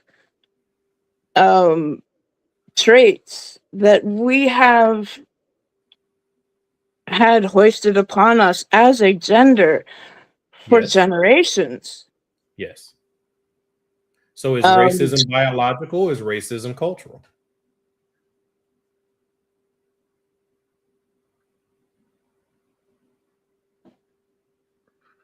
You see the parallel I'm drawing? I think I do. Right. I do apologize, because my head is very... I'm with you. That throws me for a loop. That question. Okay, so I'll explain it. There you go. Because it's so many layers to that question. Well, not so many layers. Because you only gave us two choices, either biological or culture. What's a third choice? It's individual. It's an individual. Right, so wait. Hold on. Masculinity, because that's a grouping. Yeah, but it could be individual. It could be generational. We've discussed that on the show. That generational. You got to elaborate on that one, because generational means it comes and goes. We literally talked about this in the small countries, small towns, where racism is taught by generation to generation to generation to generation. That is culture. So that is culture. Yes. Oh, okay. So what I'm getting at is this, right? Thank you. Yeah. Mistreating a man, believing that he has the right to mistreat a woman simply because she is a woman, that is driven by the environment and teachings that person has. because just like you can teach a man not to be that way, right? Mm-hmm. So that's why I'm saying it's culturally driven, because if not, then we would have to decide that we can start screening little boys and girls at 5 years old to see if they're going to be worth a damn. No, okay. Oh, okay, I see what you mean. You see what I'm saying? So yes, I do. Racism teaches you it's okay to otherize this other group because of their appearance and mistreat them accordingly. Being toxic masculinity is also the same thing. You're teaching males that it's okay to otherize and abuse this person because of their gender, right? Mm-hmm. If it was biological, then you can't get away from that. It's like it's hardwired in. Well, now if it's hardwired in, it's got to fall one of two ways. It's got to become a psychological disorder, or it has to be just what they are, right? So if it's a psychological disorder, now there's a treatment for it.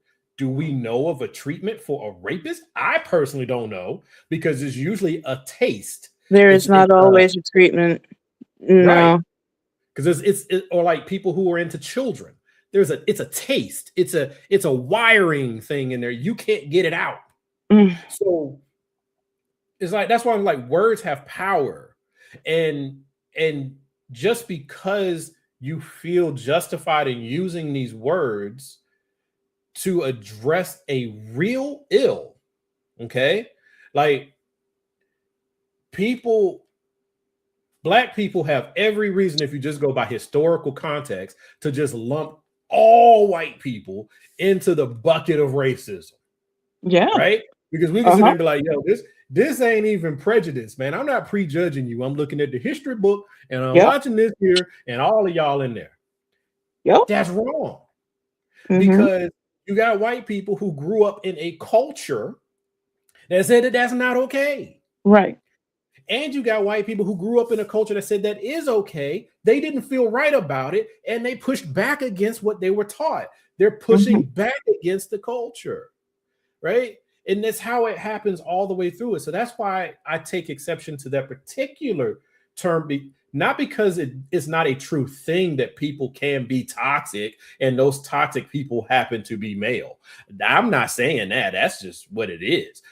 What I'm saying is, once you assign it to a gender, it becomes indiscriminate. And once it becomes indiscriminate, it misses its mark. And you'll start catching people. You'll be hitting people that you didn't mean to aim for. Right. And that creates a different set of resentment. And then you end up with a backlash. Right. Everything moves. Everything has a consequence. Everything in life has a consequence. So if I'm someone who is labeled the wrong way, and I get punished for this other grouping of people because of how you feel about that grouping of people, how do you think I'm gonna feel about you? And now I don't like you because you put me in this position. You decided that I'm this monster and I never was this monster, and so I become a monster to you. Oh, well, now I've just justified what you said I was, but I wasn't that thing before you started pushing me there.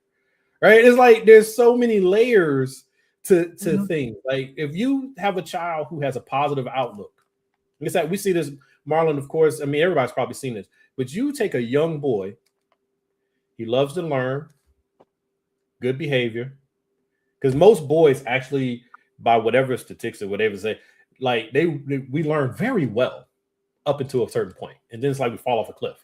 Because that's when culture starts to intrude, and it's just this whole mess happens, and peer pressure and the whole nine. But if you have a young person, they're just a normal kid, but all you tell them is how bad they are. All you tell them is with how negative they are. All you feed them is just toxic energy. At a certain point, and this is for adults too, but mainly with children, at a certain point, you get tired of pushing back against what you say I am, and it's easier to just be what you say I am. Yeah, sure. And I think that's part of the cycle that we find ourselves caught in, and very few people, at least the masses, will never do it. So that's why we're doomed this way. But very few people are able to just stop and be like, whoa, wait a minute, right? Because I get into this with gender discussions with people all the time. Brothers, like when brothers get to talking about how bad sisters are. I'm like, is it that sisters are bad as the ones you chose? And the ones you chose, what were your criteria for choosing them? And how have you treated every woman before her?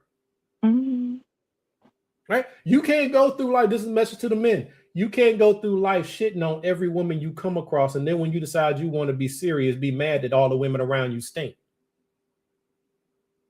You ain't the only one been out there shitting. Right? So it's like, I just don't think people give people credit for the complexities of life.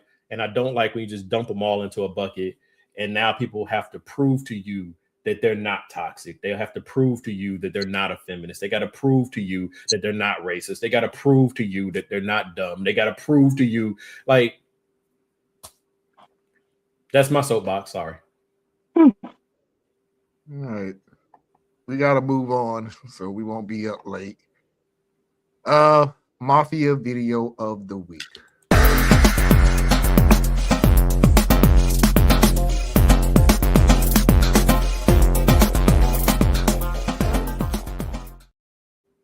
Okay, here's the deal. This is a little strange, but here's the deal.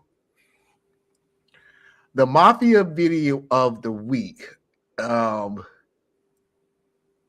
was originally from Tracy.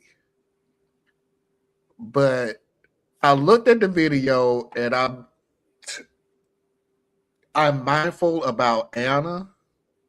So I was like, is this something that I want to put on? Because I don't want Anna to get sick watching this. So I was like, no, I'm not going to do this. Basically, what Tracy sent me was some woman who made macaroni and cheese. But the cheese part was Cheez-It. And she took the Cheez-It, put it in boiling water, mixed it up. How does this bother Anna? I'm wondering that too. I was thinking you talking about flashing lights or something, bro. Oh, I thought just the sight of this would have made you sick, because it literally made me sick looking at it, because when she put it on the macaroni with these with this Marley, you missed the entire thing to me and Anna were just talking about. What I do? You just basically took her agency and made a decision for her. Okay. I apologize. Except I have said in the past, because I have such high levels of nausea and vomiting in my daily life, there are a lot of food things that can make me it can turn me right off. I have told Marlon that before. Yeah, I apologize to both of you, expressly to you, Marlon. Sorry. There have been, I have never told you this. There have been a lot of videos that I'm like, okay, I'm going to tell you right now. If this makes me sick, I'm not even going to take the chance with Anna. Because in a lot of the food store, but this what, I don't want to talk about it no more. I erased the hell out of that. So anyway, I'm not using Tracy's. Tracy don't send me any gross food, because there are thousands of foods. And by the way, don't get me wrong. Send something good. No, it's a ploy, Anna. These people do stupid stuff with food on purpose. You're right. They do. They're not. They do. They're just not. People are trying to come up with content to put on their channel. That's it. Yeah. I saw one video. I saw one video, and this ain't even gross. It was just stupid. I saw one video. That dude took some just frozen chicken and put it in the pan and started cooking. You know what? Nope. I got like 30 seconds in, Theas, and I'm like, nope, nope. This is stupid. No. It may not even been 30. As soon as as soon as the chicken hit the pan, and you hear, like, right? What did you just do? That's frozen. And you hear. Yeah, that's like the video where that family was doing a cookout and that lady tried to cook the frozen chicken on the grill. No. We're not doing this. We're not, and I'm not eating it because by the time, look, one or two No, things is gonna happen. No, thank you. No, thank you. One or two things is gonna happen, or both, and chances are it's both. One, you're gonna burn it because you know how long you got to keep it on the grill to cook that. Two, it's still cold inside and Okay. not cooked. Okay. But the chances are it's both. Nope. You can keep it. So anyway, the video I got for today for Mafia Video of the Week is from Parker. Parker sent me a video. It said that he was looking at the Grammys. And a funny thing happened when Cher went on there. And I want to address it because I don't know if it was Cher still alive? Cher? Yeah. Sonny Cher, yeah. I didn't know that. Sonny Bono is the only one that died. So here's Cher at the Grammys. And the Grammy goes to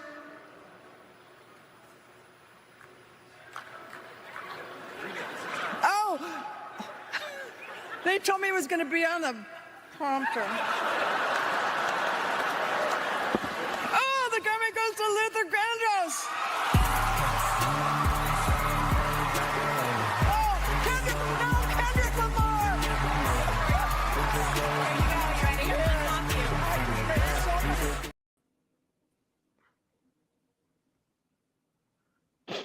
She's the only example of cosmetic surgery gone right. I think she was way more beautiful before. I mean, maybe, but I mean, but she's like 112 years old, and she still looks great. So I'm saying she's got amazing genetics. We already knew that, and then she's made sure she ain't settled for like White House duck face, right? So I'm super happy for her. And then Megan Thee Stallion. You know, for years I didn't like her. Now I'm just like Megan Thee Stallion. Was that Megan Thee Stallion? Yeah, that was me. Oh, pretty sure that was her. I don't know. We ain't got to watch it again. Wait a minute. But yeah, that was cute. I've never watched the Grammys a day in my life, so. Yeah, I tend to. Is the Grammys the one where they drink? I have no idea. I look at, now this is where you're going to start sliding into my, my Black Power thing. I'm like, why are you stop showing up at parties that don't want you. So we've had too many years, too many cycles, too many everythings with the Oscars, the Tonys, the Grammys, all these different things. Show up there. If you win, great. I don't care. You're performers and this is your medium or whatever. But there's so many, like, I don't know. I this is how I feel. Are you referring to the Grammys So Black? Oscars, I don't know. Or Oscars. Okay. But I'm saying I thought that was SZA. Zara. I thought that's what that girl was. I don't know. Don't matter. Okay. The song that they were playing, Kenneth Lamar was the rapper, but Zara was the one that was singing. I don't know. I ain't never heard that song a day in my life, bro. It has nothing to do with Luther Vandross? Okay. First of all, wow, he's dead. Second of all, I was so close, and I was like, Is Kendrick's song called Luther Vandross? No, Kendrick's song is This World Was Mine, which is from Luther Vandross. So okay, yeah, it makes sense. but you are reading from the paper. You're literally reading from the paper. How did you read the paper and still came Luther? First of all, we skipping over word association and how the brain works. This woman knew Luther. Yeah. This woman came up during the time of Luther. She is 198 years old. Oh. And she's reading a cue card, and she expected the name of the winner to come up on the prompter. It did not. Her brain read what was on the card, which did say, if this world were mine, word association, Luther Vandross, very simple word slip. I say Luther Vandross. But then, you start playing, oh no, Kendrick Lamar, because it's written on the card too. But as far as like, y'all ain't never read nothing and you fill in the blanks as you're reading, like that's. You do. I think there's even some kind of testing or whatever they do that shows that when we read, we're not even reading every word on the page. We fill in the blanks. Yep. We fill in the middle of the word a lot. We can take messed up spelling, but have the first letter, the last letter be correct. Yeah. And they've shown we can read that. Reading backwards, reading up and down, like so I give her full. It just makes sense to me that she made that slip. Yeah, it does to me as well. Anna, kinda, because I don't try to read some Reddit stories when I just can't get through it. I don't know what you're saying. There's no punctuation. I don't know. Was this a new topic? Where's the how? What is this word again? Because look, you gonna get on me. I don't care. I literally tried to read the story, and I'm just like, right. So that's what just happened with her. Wait a minute. Oh, that's a whole nother damn sentence. Oh, that's exactly what just happened. That's what happened. Yeah. And what's funny is like you are the king of giving somebody else a different name to get through whatever you're reading. Like you just called Kendrick Lamar Kenneth Lamar a minute ago. So really? Yes. Wow, I didn't hear that one. You just read through it. So Kendrick. This is what we do as people. It's what we do. Yeah. I thought it was cute. I thought it was cute. That was a cute moment to me. All right, let's go ahead and move on to the last video of the night so we can get Thea's on out of here because, man. Yeah, get up early. Yeah, I'm getting. Thea, this is for you. Anna, you've already watched it. You already hated it. I already hated it. So let's just go ahead and get it over with. So, well, I'm just going to play the video, Thea, because you wasn't here when I played the video. So, here you go.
Seriously, you could have shortened it down. And you know was bad. That's Anna? wait a minute, whoa. No. That is literally 1 minute and 48 seconds. That ain't up to you. I asked you very kindly. I asked you the last time you showed this to me. I asked you in the chat, folks. Y'all can't see the chat. I asked him. I begged him. Shut up. Stop it. He don't care. So I take that personally, brother. I take that personally because that was unnecessary. Oh my gosh! You did. Please make it stop. And he saw it. He saw it. I didn't. I only saw one make it stop, and I'm sorry I laughed now. I was watching the video. I did not see it. Look, I'm erasing it now. I'm erasing it right now. Right there you go. It's gone. It don't matter. I done seen it twice now. I can't get this out of my mentals. It's stuck in the library. Eyes in the dark. Stop that. Rest in peace. And I was telling what is his name again? Sherman Hemsley. Sherman Hemsley. Thank you. The Jeffersons, Amen. Oh, I know he's very. I just couldn't think of his name. I'm sorry. Did he do anything after Amen? He did all kinds of stuff. He had a lot of cameos and stuff. Man, he was on Prince of Bel-Air at one point. He was on a bunch of different things. Oh yeah, he did do a cameo on Prince of Bel-Air as George Jefferson. Do I remember like a Star Trek something? I mean, he was a very popular actor, so he was probably in a lot. He was in a lot of things. Okay, yeah. Now you're not thinking of Whoopi Goldberg, are you, sir? Marlon. Sir. When in the world? Where did that come from? What, Whoopi Goldberg? She was on Star Trek. We talking about Sherman Hemsley, and you asked if she got him confused with Whoopi Goldberg. Oh. Around the world in 80 motherfucking days.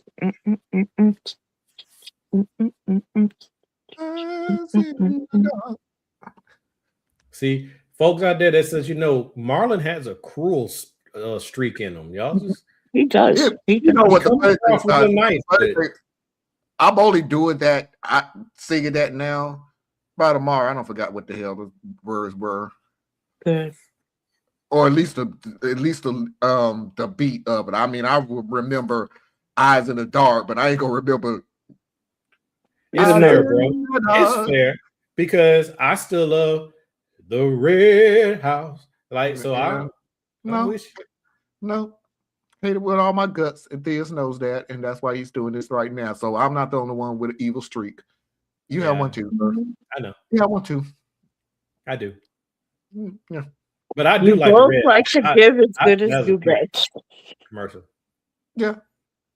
That would never come on the show ever again. Ever. I regret to this day. I really believe in my heart of hearts, and I'll apologize until this show just runs its course. That was one of the worst mistakes I've ever made, was putting that video on this show. How can you be against multiculturalism? I mean, it's no. We're not going to. You're not going to simple. It's where white people. It was a bad commercial. I'm sorry. It was a terrible commercial. It was a terrible commercial. You have like bullet head on it. It was a terrible commercial. No. Where black people and white people buy furniture. You had two people, other people too, who really didn't want to shake hands. Just make that perfectly clear. That dude was really a little timid. It was a part where he said, "This bed is good for white people." 3, 2, 1, and black people. Why you had to pause? What? But he got there. And that shows how the two worlds can come together even when they don't understand each other fully. Okay. But the dancing, You know the fun, and I told Anna this. This is the funny thing about the 80s. And I know it was, way things were in the 80s. We used to wear a whole lot of bright shit for no apparent reason whatsoever. It's for the lights. Mm-hmm. Yeah, okay. What I would No, I'm wear serious. on That's what it was stage was always bright clothing, stuff Yeah. that the lights would. Oh, Yeah. I believe you, because at a certain time in my life when I was going to the club, one of the trends were neon shirts, neon button-down shirts. So yeah. I remember those. Wow. Oh yeah. Oh Yeah, that's that wow. time. You used to get lime and orange and yellow and. Sir, did your club have a big, like, polished floor in the middle of it where people wore shoes that had wheels on them? See, here's the deal, though. The dildo. Whoa. Here's the deal. That's a different kind of though. party. Here is the deal, though, and I'm gonna close it down because Diaz is having a moment. Sound I like a heard lot it. of moments were had. I heard it too, Marlon. Sorry. Okay, I'm just getting tired, and I'm gonna stop talking. Yeah, Go ahead. I think we are. So Roller skates, neon shirts, and dildos. I mean, that's a party. Sounds Ooh. dangerous, but It sounds dangerous. Is that why they always do that little bit of up, down, up, down? could be. Because I mean, You think it's dancing? They stretching. or they got to plug up their booty and they got to reposition it.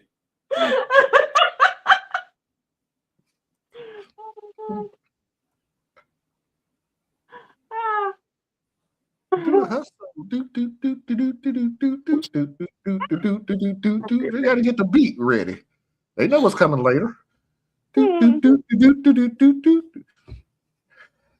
4, 5. No 6. hamsters were harmed in this party.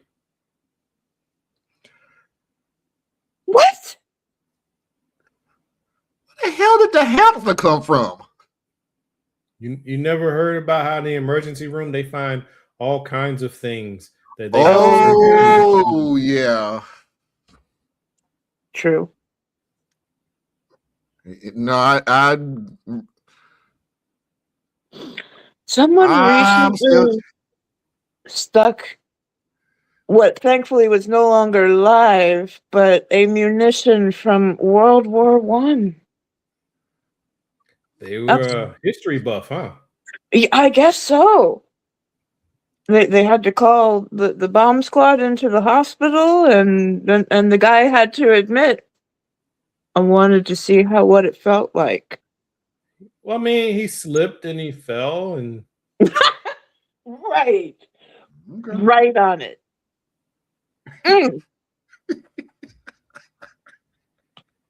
Yeah, that just brought me way too close to that. Okay. I'm sorry. And something just popped in my head. It's so funny. Excuse me. I got something stuck in my butt. Sir, no problem. We've heard this issue before. Please do not feel embarrassed. Just tell us what it is so we can start working on it. A grenade. Okay, what I'm going to need you to do is turn around and get the fuck out of here because you finna die. And I don't want you nowhere near a hospital when that sucker goes off. There's a rocket in my pocket. The worst one that I read about was the broken Coke bottle. I want to go home. I am home. And we are going I don't want to be here anymore. Please tell everybody where they can find you. On occasion, you can find me on my YouTube channel, Complex Mind, Simple Man. You will not really be finding me here very much because I'm doing a complete rebrand with this. It's not going away. It's just I'm changing what I'm doing with it. But yeah. Cool. And then on occasion, I'll show up here. Anna? Find me at BoreliaEtc.com, spelling right down there. Ladies and gentlemen, boys and girls, children of all ages, non-conforming individuals, and of course, I'm assuming you're legitimate quoi? I appreciate Anna. I appreciate Theas. And until next time, we will see you when we see you. Peace. So allegedly, Mr. Tallarico is not a white man. You're a damn lie. On paper, he ain't. Ted Cruz for president. You lie on that one too.